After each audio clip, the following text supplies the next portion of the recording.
Good evening and great to have you back on the Urban Debate. The great Indian banking mess is only getting bigger.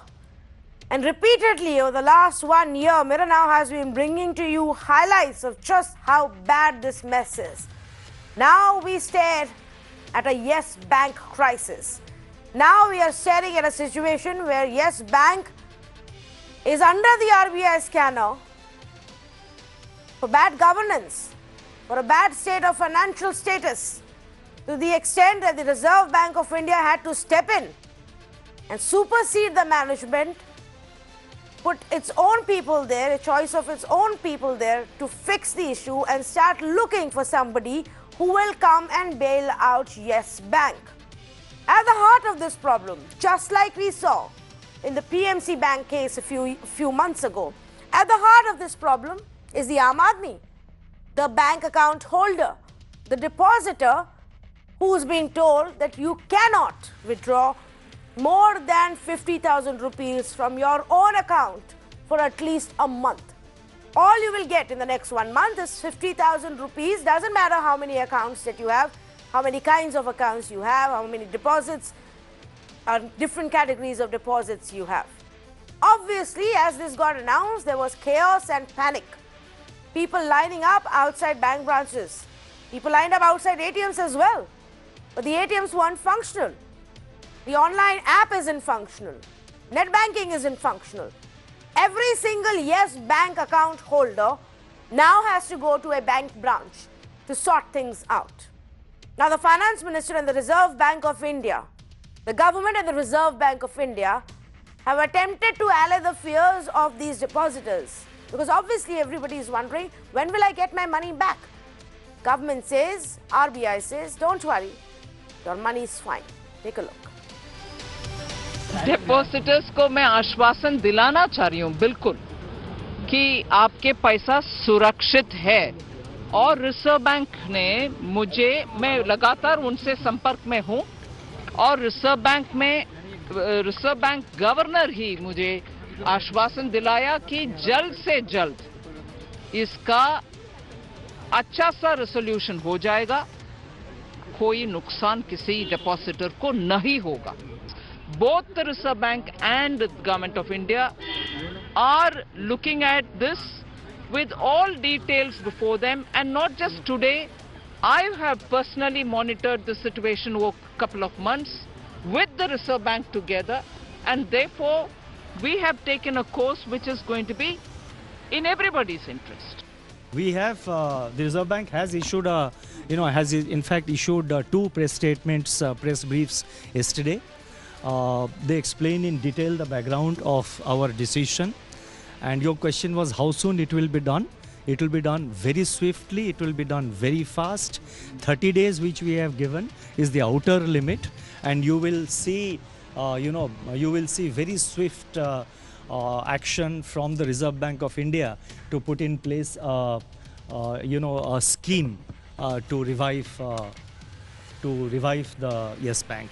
Move किया गया है जिससे कि depositors के जो deposits हैं वो सेफ रहें, और रिज़र्व बैंक ने साफ कहा है इसके बारे में कि डिपॉजिटर्स के डिपॉजिट सेफ रहेंगे.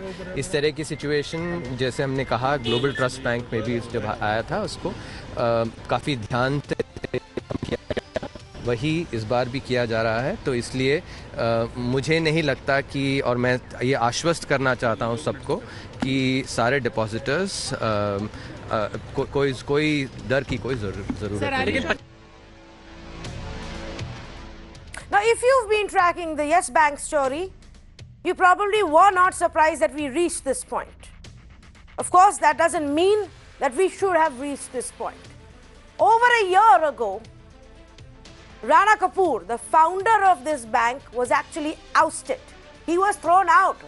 The Reserve Bank of India moved him out of the bank and brought in a new set of management, because over a year ago, viewers, things within the bank had gotten so bad. The rot was so deep. There was a spat that took place which just further added to the problem.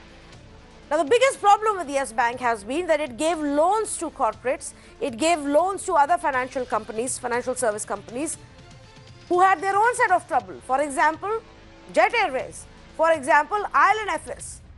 Yes Bank literally went to many of these corporates, extended them loans that then went bad. And Yes Bank couldn't recover all of that money because these companies themselves shut down, went bankrupt, and completely collapsed.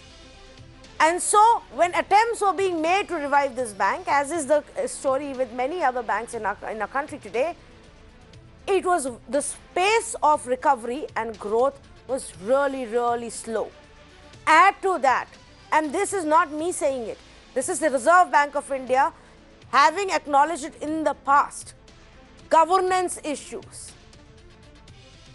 For any corporate entity, there are a set of rules and norms that you follow for transparency, for accountability. The Reserve Bank of India itself in the past has said that there are governance issues when it comes to Yes Bank. Bad loans, governance issues, a management that was actually ousted, and then false communication. A few months ago, it was revealed that the bank wasn't even reporting how bad the situation was. The Reserve Bank of India came and said, they're not even telling us that the situation is so bad, that the bad loans have gone to this extent. So there were enough and more warnings, and the Reserve Bank of India kept saying they are tracking this situation until last night, when they came and finally said, well, we don't think there is a credible plan to save the Yes Bank, so we are now stepping in. But my question is, was this the only way where you and I, the account holders, have to suffer?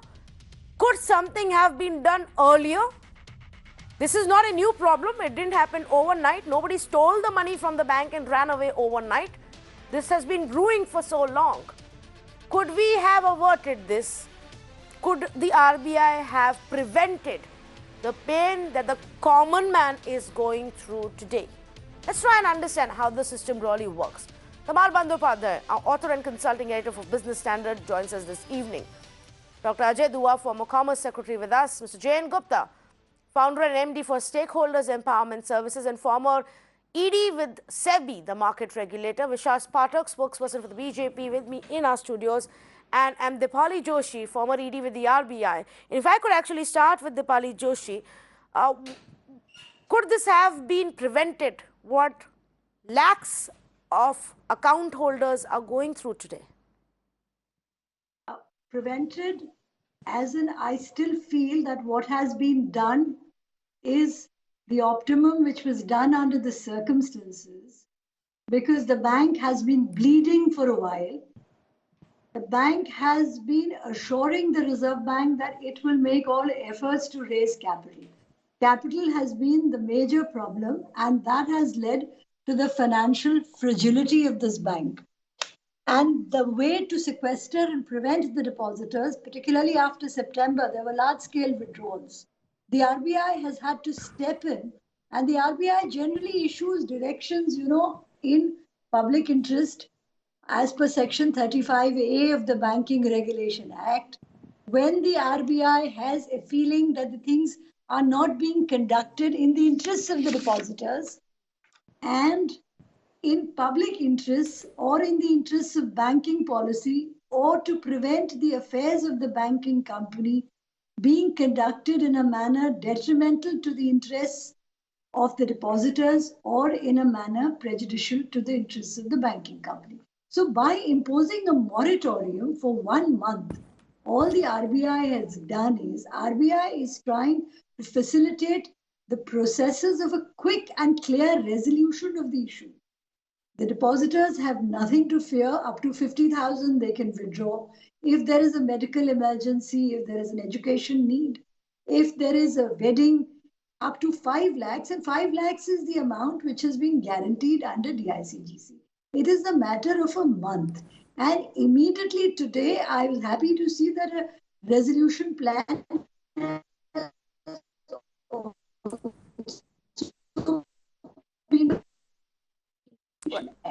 now the signs were there that this bank is fragile and the bank is bleeding. Yeah.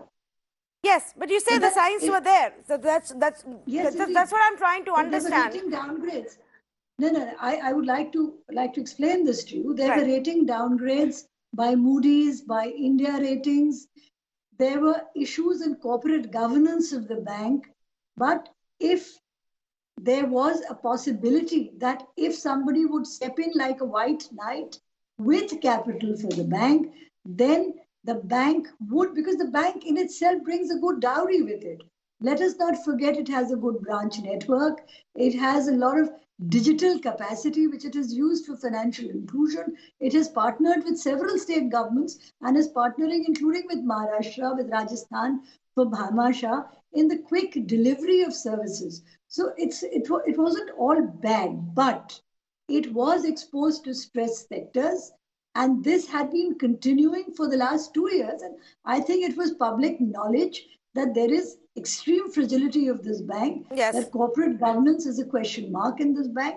One of its directors had resigned in January. And from January onwards, you could see it was taken out of the Nifty 50. You could understand that there is a problem with the bank. So that's my point, Dipali Joshi. If I may just come in there, everybody could see it. There was a problem. I think the biggest validation of that fact would have been that we ousted the founder of the bank a year ago. No. We threw him out and we said there are corporate governance issues and that, there is a big problem with it. The companies that it had given loans to, we all saw all of those companies either get into a scam or shut down and their owners ran away or hid or got in, came under investigation. All of this happened in the last 1 year. So I am right now, and if I can take that point across to J.N. Gupta, Mr. Gupta, I am right now wondering that why is it that first we waited for all this while, and even if I was to say, okay, like what Dipali Joshi is saying, maybe there was hope that somebody will come and buy the bank out and save the bank. Why has no other action been taken? Why is Rana Kapoor not facing any investigation today if he was thrown out a year ago for governance issues?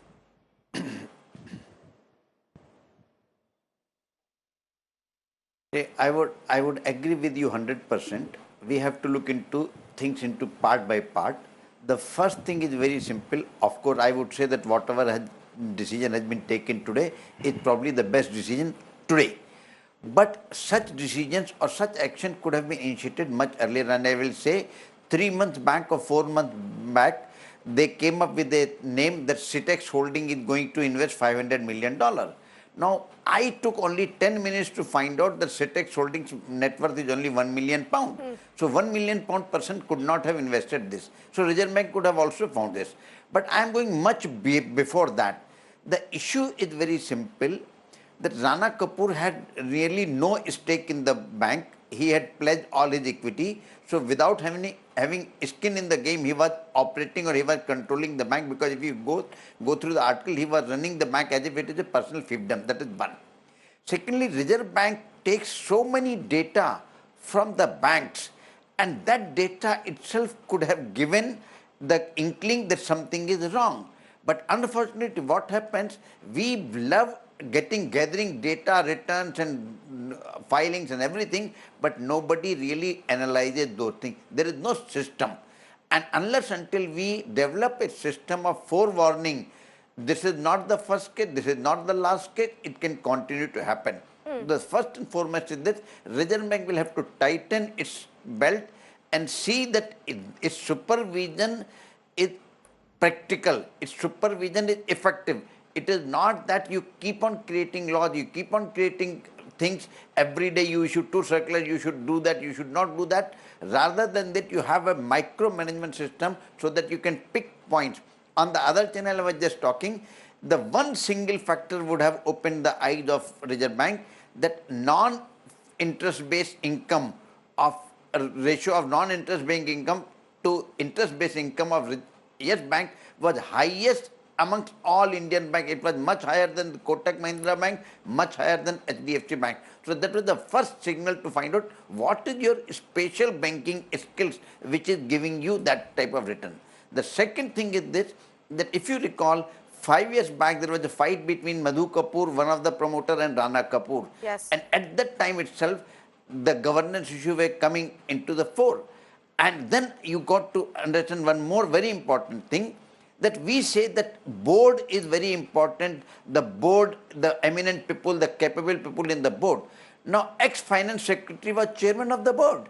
Now, if ex-finance secretary is not able to find out what is wrong with the bank, then God save us. Yes. Well, and it's been over a year I would since say we it's a acknowledged that failure there all was a around. problem with the compliance culture and we kicked him out and we didn't follow up on it. Mr. Ajay Dua, I'm going to harp a little bit more about the Rana Kapoor angle here. And I will not be surprised tomorrow if there is a case that gets filed. But for a year, we didn't allow that to happen. Now, before I come, we talk about whether or not somebody was genuinely interested in saving Yes Bank in the last 1 year. What about the accountability of those who ran the place on a day when the Aam Aadmi, the common man, the depositor, is struggling?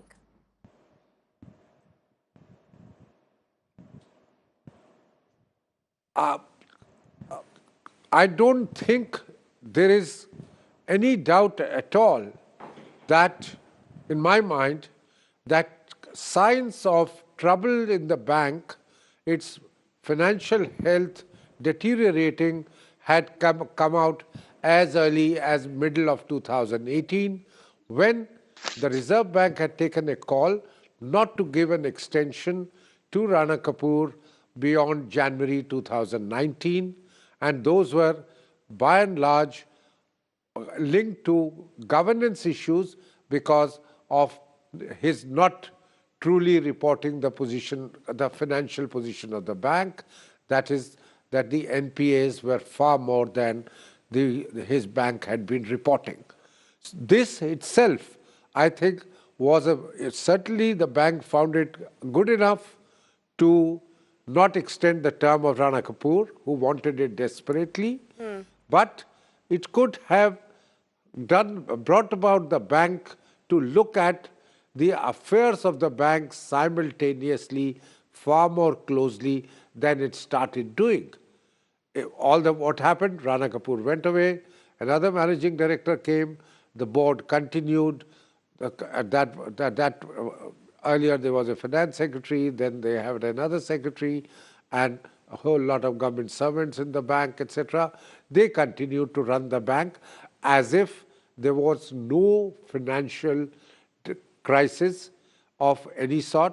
Whereas, if you look at it, the losses of the bank, the profits of the bank, which were 1,300 crores at one point of time, in last quarter, have come down to minus 600. That means a fall of 1,900 crores over a period of 18 months. Second, the NPAs of the bank, which were about 1%, what was not reported at that point of time, those are now, gross NPAs are close to 8% and net NPAs almost 5%. The bank itself has flagged that 11,000 crores of NPAs probably are not recoverable, and another 30,000 crores were being monitored. If all these things were known, I'm sure the Reserve Bank of India could have taken the action which it did yesterday, 6 months, 8 months earlier. What would have happened? The run on the bank. See, the deposits of the bank in September 2019 are reportedly 2.09 trillion or 2,09,000 lakh crores. Whereas they were 20,000 crores higher exactly a year ago. So people were seeing in the market, or depositors were finding out that things are not honky-dory. And that is how the new management of the bank started looking for investors. And the investors had made it known, whether it was JC Flower or Tiller Management Capital or the other capital management company, all of them, that we've had a look at the accounts, we've had financials of the bank, but we would like a sovereign partner to come in. That means they were looking for someone else to come and share the risk. That means somebody like SBI, LIC or somebody. LIC is actually not allowed to invest without the IRDA's permission in a bank, IRDA, the insurance regulator, but they were looking for someone else to come and share it. So it's very well possible that though the Reserve Bank wanted a market-driven solution, rather than its intervening. But when it was not happening, they were first an intention to raise $1.2 billion. Yes. That means about 10,000 crores. Later on, then the need became 2 billion. Those were not coming. The bank could have stepped in earlier, and probably then the task would have been a little more easy. Okay. Let me take that point across to Tamal Bandyopadhyay. Mr. Bandyopadhyay, do you believe that this is, Reserve Bank of India was simply hoping that there is a white knight that will come and rescue, Yes Bank? Because the reports that I've seen in the last few months have simply indicated that every now and then, when the stock was falling, there would be this one news that would come out of some, new company, a new name that wants to come in and save. Conversation would never go anywhere, and then the stock would run up and fall again, and then again, and then again, and we've had this now at least 4 times that I can count.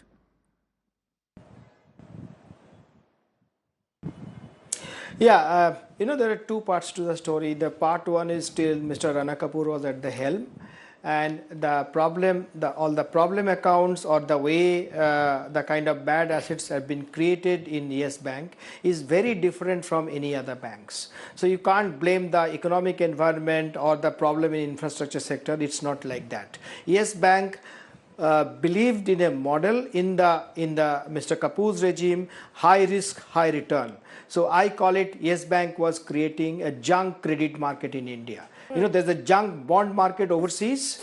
We don't have any junk bond market, but Yes Bank was creating a junk credit market. What does it mean? That means anybody who can't get loan from any other bank, here is a bank, is a sort of lender of the last resort. And for that loan, you need to pay far higher interest rate. For that loan, you have to pay upfront fees, which Mr. Gupta was talking about. Yes Bank's fee was so high. Yes, if you take a 100 crore loan, probably you will end up giving 20, 25, 30 crore upfront free on the table. So it was a sort of different kind of business model. Reserve Bank of India took time to understand it, and it started probing, and then it forced the exit of Mr. Rana Kapoor. The new management led by Mr. Gill walked in. I think the gentleman, the new banker and Mr. Gill from Deutsche Bank, he could not appreciate the gravity of the situation. So he started telling the media and everybody else, look, there will be investors and we will get them. But you see, for the last 1 year, every second month, there was a new problem, and Yes Bank is attached to it. Yes. Whether it's an Anil Ambani company, whether it's a Z, anybody you look at it, DHFL, everywhere, Yes Bank had its tie-up. Yes. So investors were walking in. I don't think he was lying or misguiding or misinforming us, but investors were walking in and they are not convinced about the quality of the assets. So in that case, nobody would have charity. They will only come at the right kind of pricing. But there is a problem. The SEBI takeover code has a fixed price formula, which is, I think, the 6 months average or 2 or 6 weeks average, whatever is higher, something like that, which is far higher than what they are willing to pay, and it could not have been made an exception.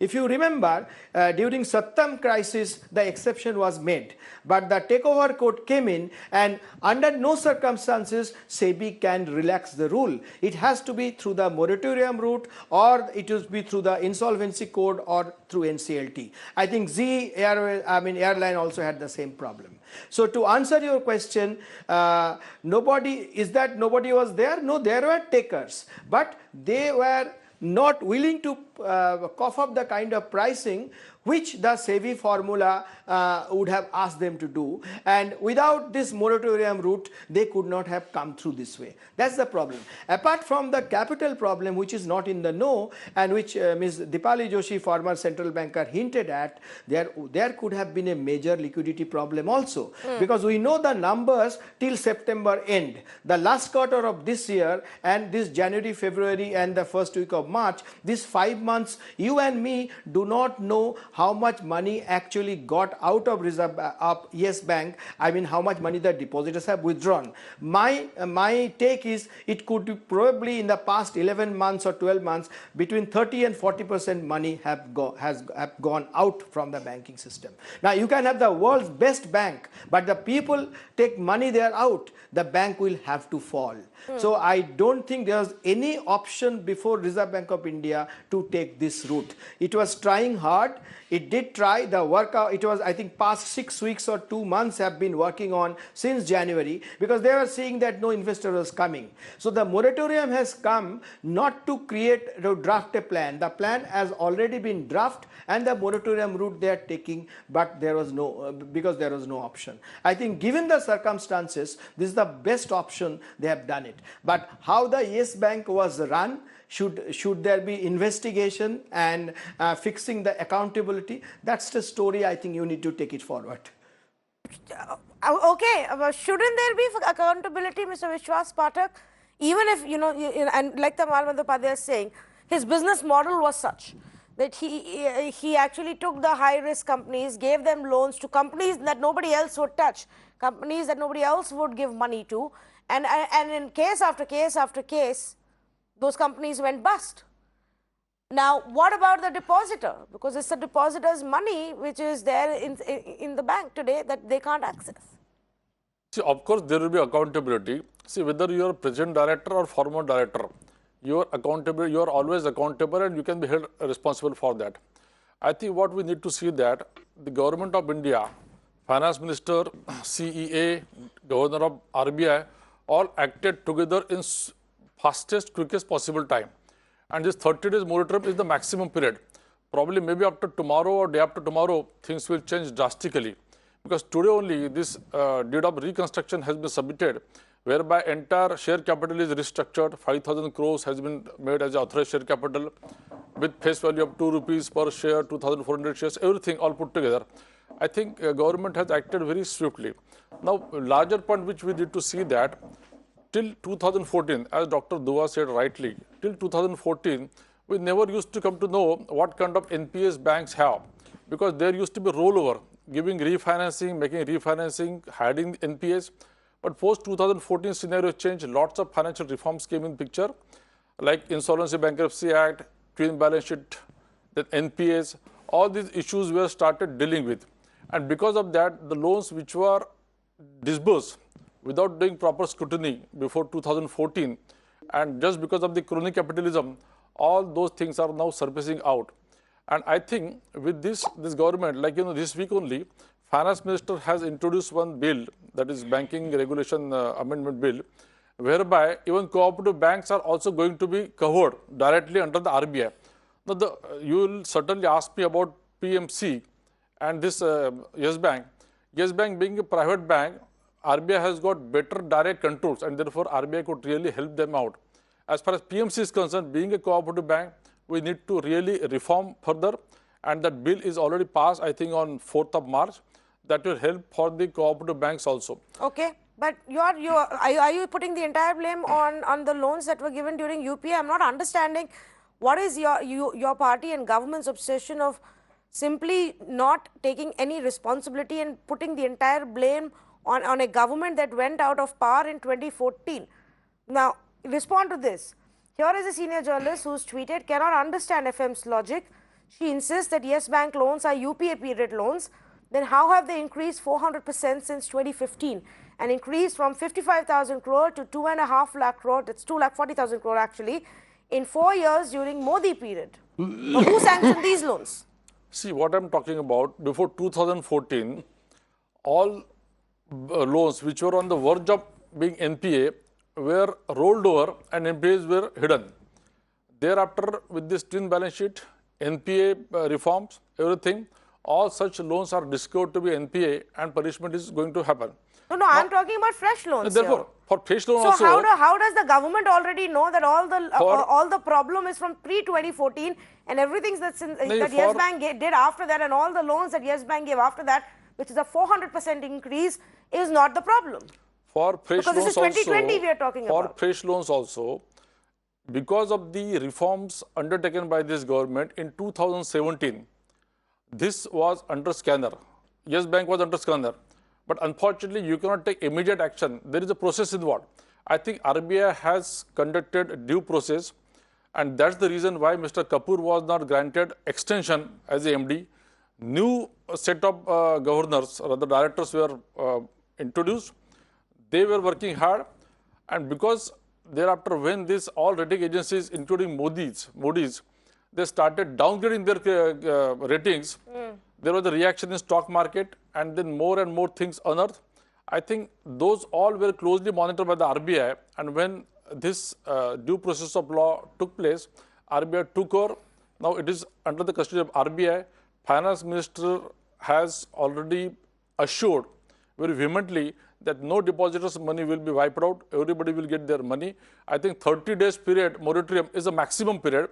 You may find in next 2-3 days time a lot of relaxation to the depositors. All right. No, let's hope that moratorium actually gets lifted in less than a month, and that the fate of Yes Bank or account holders is not the same as PMC Cooperative Bank. But of course, everybody knows cooperative banks are a different set of problems than the private sector banks. But Dipali Joshi, if I can come back to you again on the point of accountability. Let's for a minute say, all right, the Reserve Bank of India has done the right thing. It waited for a while and now they stepped in. But what about accountability? Something went wrong somewhere. Are we simply going to say that we ousted a set of people, brought in new set, and now we'll find a new buyer and that's all? The things will be fine? Will we not hold anybody accountable for what went wrong? No, accountability is extremely important. And the risk appetite of the bank also has to be seen. If a bank grows too fast, I think there is a problem. And we have to be alive to that. And indeed, accountability will be there. And I think the board governance, it's also a major failure of the board. The board should have been vigilant. Everybody on that board, and I'm told that there were very senior and responsible people on that board, should have exercised due vigilance as far as Reserve Bank is concerned. And this I say from my previous experience with the Reserve Bank, we'd like to draw a very fine distinction here. The distinction is between the depositors and the investors in Yes Bank. We shed no tears for investors because investors take risk and return, and we do not socialize, they privatize their gains. We do not socialize their losses. It is the depositors indeed whom we are responsible for, and we are also responsible systemically for having a strong, stable banking system. Now, this action of the RBI today reinforces faith in the banking system that no bank will be allowed to fail, and definitely accountability needs to be fixed to further reinforce this belief that everything cannot just be, you cannot turn a Nelson's eye to things. And the other thing is that, yes, even if the promoters had come in, I would like to stress this, promoters did not come in. Yes Bank was bleeding. And the CMD was trying very hard to go to family-run offices to find someone to come and bail him out. But even so, even if Arvind Singh Brech had come in, the RBI would have looked at him with a jaundiced eye, because the RBI also has a criteria of fit and proper.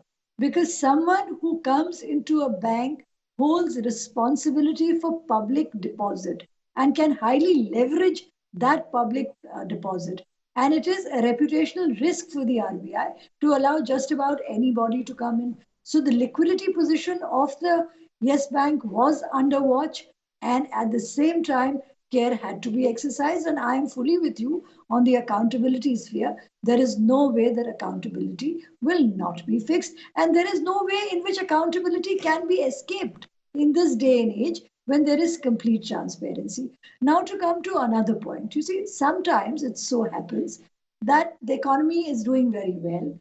The global economy is doing very well. So exogenous and endogenous factors combine to put you in a sweet spot which lifts all boats. Unfortunately, because there were signs of macroeconomic weakness in the global economy, and there were stresses and policy uncertainties, global policy uncertainties. I mean, there was Brexit, there was China, there was There were issues with oil, which led to increase in the prices of oil, which led to deceleration and growth of certain consumer industries and other industries like the entertainment industries, which came under stress. Now, you can say that Mr. Kapoor had a great risk appetite, therefore he was betting on these companies, or it was just a stroke of bad luck. But whatever it be, the bank isn't needed. that... No, excuse me. The bank needed to have provided fully for these contingencies, which the bank obviously did not do. Correct. And that begs the question, why? That begs the question why, when it was staring you in the face that there is a deceleration in particular industries which are getting stressed, maybe due to exogenous factors, the risk appetite then becomes a foolhardy attempt to bet the bank, and accountability will definitely. No, so I'm just going to simply put it out there, Dipali Joshi, that when things are so clear and people, the common man, depositors, put their trust in a bank and they put their hard-earned money, their savings and their investments into a bank, they are not really watching out for whether the economy is going up or down, or global factors are working or not working, or Indian businesses are doing well, or who is my bank lending to? Is he lending to a great infrastructure company, or a shady infrastructure company, or a scam-ridden financial services company? Like you said, the bank has to hedge its risk. The bank has to factor in for any kind of situation and say, no, we will not allow the situation to get so bad. Now, if it doesn't do it, where is the accountability? I will again ask this question. I would like to. Why has Rana Kapoor not been asked these questions in the last 1 year? If he made these decisions, if the decisions were made by the board during his time, what have we been doing for a year? No, I would just like to say that at this point, as far as the depositor is concerned, the step which the Reserve Bank has taken is very much in the depositor's interest. And I agree with you that it is not the depositor's business to worry about what the bank is doing, but it is the board's business to certainly worry about what the bank is doing. And a bank cannot be run like a private company. And therefore, it is I would fix the responsibility wholly and solely on failure of corporate governance at Yes Bank, which led it to the sorry pass. As far as the depositor is concerned, I would like to reiterate what the FM has said, that each and every depositor may rest assured that her money is safe. And as far as the small depositor is concerned, because the DICGC limits have serendipitously, fortuitously, however you may put it, been increased up to 5 lakh, the small depositor can rest assured. I will also use this opportunity to again reiterate that if there is a medical emergency, if there is any educational need up to 5 lakh, the Reserve Bank normally constitutes a committee which vets the applications. Yes. And so there will not be any grave problem. 1 month. Yes, and in fact, we made it very clear to our viewers through the day, last night itself, that your money you're not going to lose your money, you just probably cannot access it. And I'm very sure that the government will not allow the bank to go completely bust. If it means that the State Bank of India has to come and rescue it and put all its might, at some point the State Bank of India will do it. But Ajay Dua, to the point that I was making earlier about accountability, it's been a year, nobody's asked Rana Kapoor any questions, we just sent him away, that's it.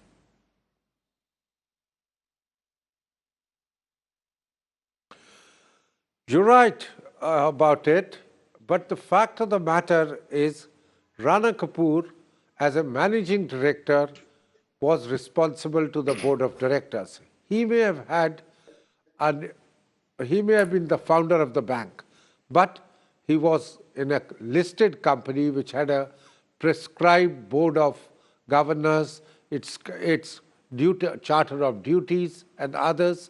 If he wanted to take risks which were, as were described earlier, and I've heard about these earlier also, that those were personal inclinations of the promoter managing director.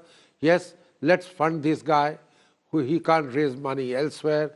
He's probably already over-leveraged, but as long as he's paying us an upfront fee, which will show up in my profit and loss statement as a very positive, let's go for it. It was for the board to check that, look, that's not the way to run a bank. You have a risk profile, risk appetite, which is all to be stated and approved by the bank as well as but oversight under the oversight of the Reserve Bank of India. I think year after year, and it's probably for last 10 years or so, such lendings, risky lendings were taking place.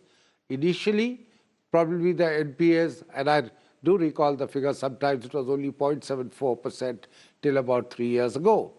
It is post that I think the promoter founder and with the tacit approval of the board had become far too risky, and we have seen what has been the result. The 1% or below 1% figure now reaching a gross GPA of gross NPA of almost 8%. The accountability has to be settled all the way through, not amongst just Rana Kapoor, but everybody who was responsible for, including for oversight.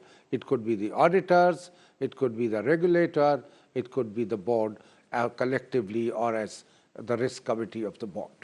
I don't think any one of them can be or should be allowed to shy away from. So whose responsibility is it, Mr. Jain Gupta? Held accountable. Mr. Jain Gupta, whose responsibility is it? You know, is it the market regulator that's going to ask for some kind of an investigation? Is it the Reserve Bank of India? Should it be the government? Who will speak on behalf of the people?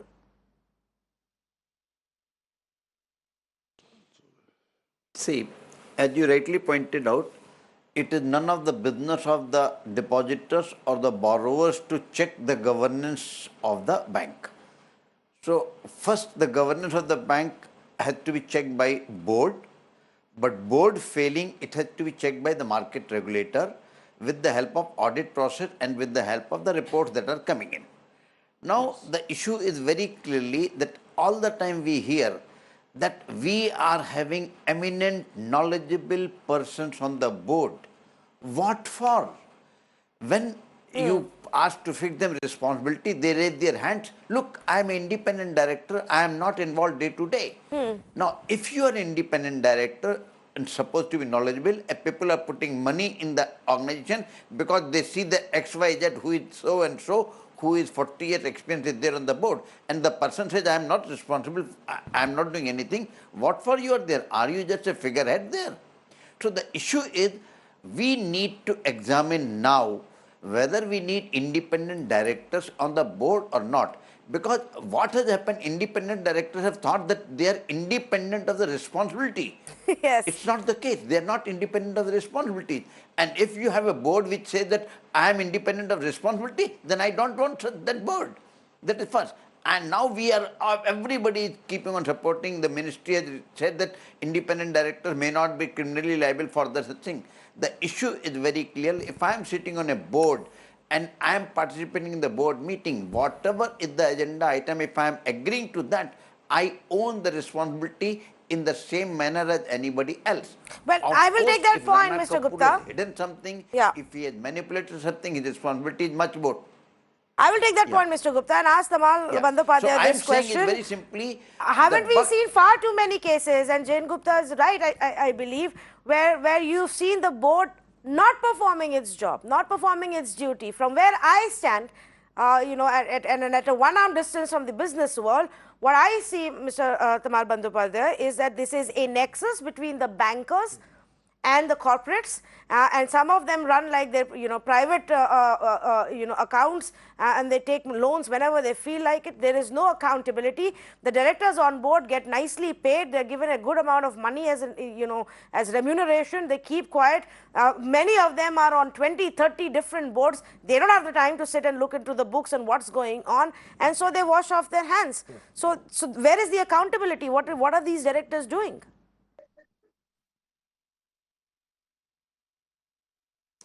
Yeah, I mean, one is, what we understand anecdotally that Yes Bank had been a one-man show. It's a one-person show. It's a MD or the CEO is running the bank. Everything was extremely centralized. All the decisions were taken by one person and obviously endorsed by the board. So what the board of directors discharging their duty the way they should do, it does not look like that. That's one part of it. But the other part of it, the fixing accountability, is slightly complex because banking is a business where you take commercial decisions and some of the decisions may go wrong. Some of the decisions may go wrong because the appraisal was not correct. Some of the decisions may go wrong because of the external circumstances, problem in China, problem in US, external markets, exports, so on and so forth. So to fix this, you need to figure out whether there any malafide. Is there any quid pro quo? Because what we have read in various newspapers and magazines, etc., the former CEO was running his own family offices, which was many of the companies were, just registered overnight, and there were certain real estate deals, so on and so forth. But we need to figure out, can you actually see there's a quid pro quo, like this family office of this gentleman's family running a particular real estate from a borrower who has defaulted. Right. Now, is there been a quid pro quo or that? So it's not very easy.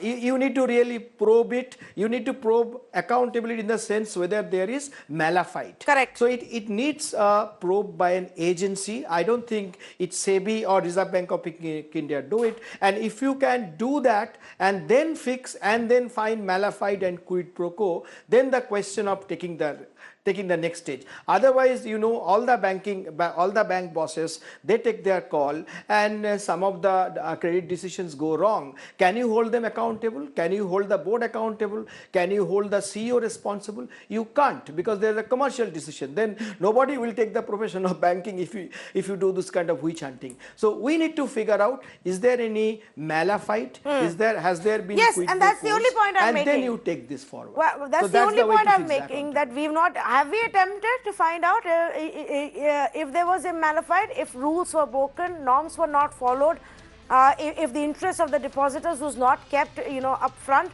Have we even investigated that? No, we haven't. We've just let it go, and we've put all our energies, and yes, we should put our energies into saving this bank, because at the end of the day, it's your and my money which is in this bank. And so the government needs to do that, and the Reserve Bank of India needs to do that, and you need to figure out who is going to save this bank now and who's going to run this bank. But that being said, if there were issues of governance, if there were issues of compliance, if there were issues of, the bad loan situation not being reported as it was, and only the new management finding out that, oh wait, the situation is far worse than what we thought, which is why we are not finding a buyer, because we didn't know just how deep the rot was. And if that's the case, then somebody somewhere misled us. And somebody allowed this to fester. And somebody gave out money to those people who shouldn't be getting the money. And now we need to know, when are you going to hold those people accountable? The common man can go through the pain today and tomorrow and for the next 1 month. But we need to know that all this is worth it. That those who actually did wrong by us are held accountable. Thank you so much for joining us on this conversation. Sure, sir. You are an account holder here? Yeah, we got 2 accounts in this bank. And what is really hassling me is that I had an account in PMC as well. So that collapsed, this collapsed, nothing is predictable, and it's very hard. Nothing is predictable. Where to put the money? We are ordinary people. We have no access to anything. We don't know what to do. There's corona coming, there is this happening, we don't understand the politics, we don't understand what's going on, we don't know what RBI is too big for us. We are ordinary people.